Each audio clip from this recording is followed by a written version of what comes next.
CM விஜயை மாசாக மிரட்டிய மார்க்கண்டையன் அன்புடன் சிறைக்கு மார்க்கண்டையனை அழைத்து சென்ற காவலர்கள். மார்க்கண்டையனுக்கு எப்படி ஜாமீன் கிடைச்சது, யார் கொடுத்தது, நீதிபதி என்னென்ன நிபந்தனைகள் கொடுத்திருக்காங்க, இதெல்லாம் பத்தி தான் ஃபுல் டீட்டெயில்டா நம்ம இந்த வீடியோல பார்க்க போறோம்.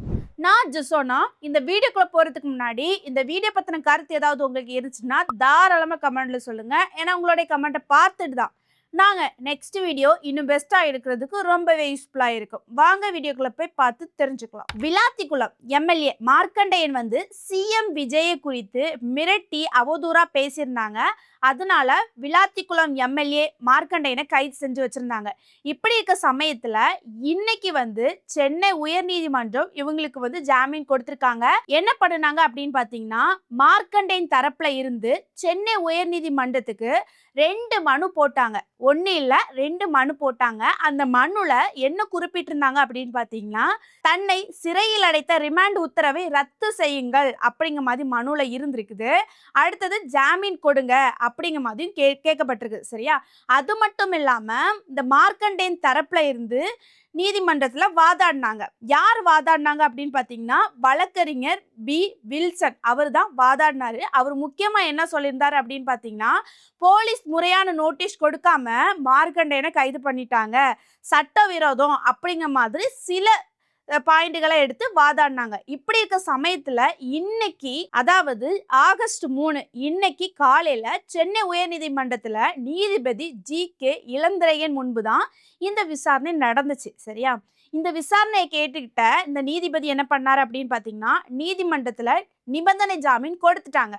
அப்படி முக்கியமா 2 நிபந்தனைகள் வச்சிருக்காங்க. அது என்ன நிபந்தனை அப்படின்னு நம்ம பார்க்கும்போது, ஃபர்ஸ்ட் உறுதிமொழி, இனி முதலமைச்சர் மீது இது போன்ற மிரட்டல், அவதூறு வார்த்தைகளை பேச மாட்டேன் என்று ஆஃபிடவிட் தாக்கல் செய்ய வேண்டும் அப்படிங்கிற மாதிரி சொல்லியிருக்காங்க. இது ஃபர்ஸ்ட் நிபந்தனை. 2வது நிபந்தனை என்ன அப்படின்னு பாத்தீங்கன்னா, போலீசாரிடம் ஆஜர். அடுத்த 2 வாரங்களுக்கு நாள்தோறும் 2 முறை விசாரணை அதிகாரியிடம் ஆஜராக வேண்டும். அது மட்டும் இல்லாம சட்டமன்ற கூட்டத்தொடர் நடக்கும் நாட்களில் இந்த நிபந்தனை வேண்டாம் அப்படிங்கிற மாதிரி சொல்லியிருக்காங்க.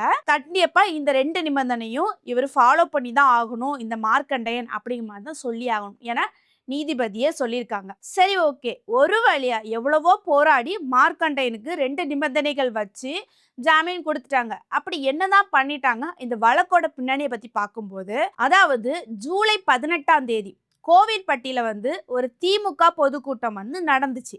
அதுல மார்க்கண்டையன் என்ன பண்ணனாரு அப்படின்னு பாத்தீங்கன்னா, பேசினாரு. பேசும்போது என்ன பண்ணிட்டாரு, சிஎம் விஜய குறித்து ரொம்பவே மிரட்டும் தோணியில அவதூறா பேசியிருந்தாரு. அப்படி என்ன பேசியிருந்தாரு அப்படின்னு நம்ம பார்க்கும்போது, இவ்வளவு கேவலமான ஒரு முதலமைச்சரை தமிழகம் மட்டுமல்ல இந்திய வரலாறே பெற்றது கிடையாது. இது மட்டும் தான் பேசியிருந்தாரா அப்படின்னு பார்க்கும்போது இன்னொன்னு பேசியிருந்தாரு. அதுல என்ன பேசியிருந்தாருன்னா, உன்னை சட்டமன்றத்துக்குள்ள வச்சு பாத்துக்கிறோம்டா, நாங்க என்ன கோமாளி பையல நினைச்சுக்கிட்டு இருக்கிற, சட்டமன்றத்தை பூட்டுவானா, பூட்டினா உனக்கு எலும்பு இருக்காது, உடைச்சிட்டு தான் உன்னை அனுப்பி விடுவானா. சரி, இவரு ஜூலை 18ஆம் தேதி சனிக்கிழமை பேசினாரு. சரியா?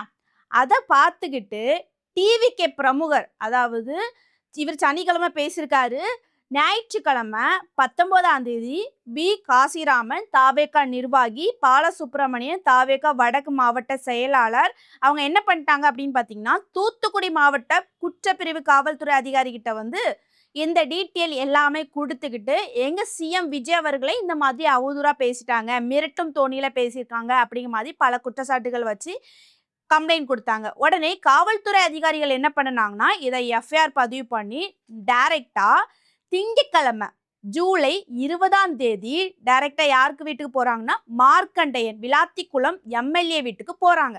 அப்போ மார்க்கண்டையன் என்ன பண்ணிட்டு இருந்தாங்கன்னா, வாக்கிங் போயிட்டு அப்பதான் வீட்டுக்கு வந்திருந்தாங்க. அப்போ அவங்களை கைது பண்றோம் அப்படிங்கிற மாதிரி போலீஸ் அதிகாரிகள் சொல்றாங்க.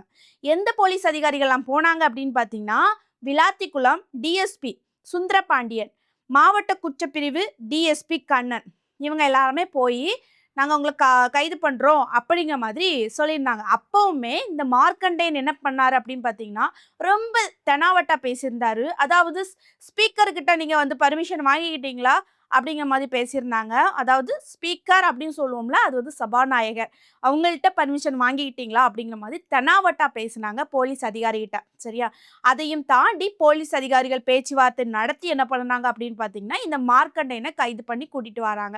எங்க கூட்டிட்டு வராங்க அப்படின்னு பார்த்தீங்கன்னா, எஸ்பி ஆபீஸ்க்கு கூட்டிட்டு வராங்க. எஸ்பி ஆபீஸ் கூட்டிட்டு வந்து இவர் மேல 3 குற்றப்பிரிவு கீழ் வந்து வழக்கு பதிவு பண்ணுனாங்க. அது மட்டும் இல்லாம அதுக்கப்புறம் நிறைய விஷயங்கள்லாம் நடந்துச்சு. மார்க்கண்டேயன் தரப்புல இருந்து நிறைய பேர் போராட்டம் பண்ணுனாங்க. அவங்க ஊர் மக்கள், அப்புறம் திமுக பிரமுகர்கள் எல்லாருமே வந்து போராட்டம் பண்ணுனாங்க. உடனே போலீஸ் அதிகாரிகள் அதுக்கும் நடவடிக்கை எடுத்து என்ன பண்ணாங்கன்னா, சிலரை வந்து ஒரு ஒரு நாள் கைது பண்ணி ஒரு மண்டபத்துல வச்சிருந்தாங்க. ஏன்னா, அதனால ரொம்ப டிராஃபிக் ஜாம்லாம் ஏற்பட்டுச்சு. ஏன்னா, சாலையில வந்து போராட்டம் பண்ணுனாங்க. அதுக்கப்புறம் பையன் வந்து பேட்டி குடுத்திருந்தாங்க. இன்னொன்னு என்ன சொல்லியிருந்தாங்க அப்படின்னு பார்த்தீங்கன்னா, இந்த மார்க்கண்டேயனுக்கு சுகர்லாம் இருக்குது. டேப்லெட்லாம் குடுக்கணும். நீங்க எப்படியும் அரெஸ்ட் பண்ணலாம் அப்படிங்கிற மாதிரி நெறைய தரப்புகள் கேட்டிருந்தாங்க. சரி, ஓகே. இது எல்லாமே நடந்துச்சு. பட் அதுக்கப்புறம் எஸ்பி ஆஃபீஸ்க்கு போனாங்கல்ல. எஸ்பி ஆஃபீஸ் போனதுக்கப்புறம் என்ன பண்ணுனாங்க?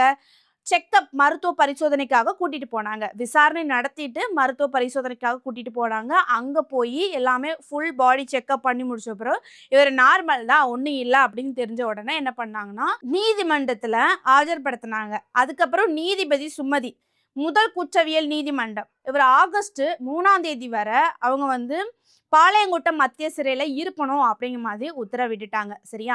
சரி, இவ்வளோ சம்பவம் நடந்துச்சு. அடுத்தது வந்து மார்க்கண்டேயன் தரப்புல இருந்து என்ன மூவிங் எடுத்தாங்க அப்படின்னு பார்த்தீங்கன்னா, 22ஆம் தேதி ஜூலை 22ஆம் தேதி மார்க்கண்டேயன் தரப்புல தூத்துக்குடி நீதிமன்றம் ஜாமீன் வந்து மனு போட்டாங்க.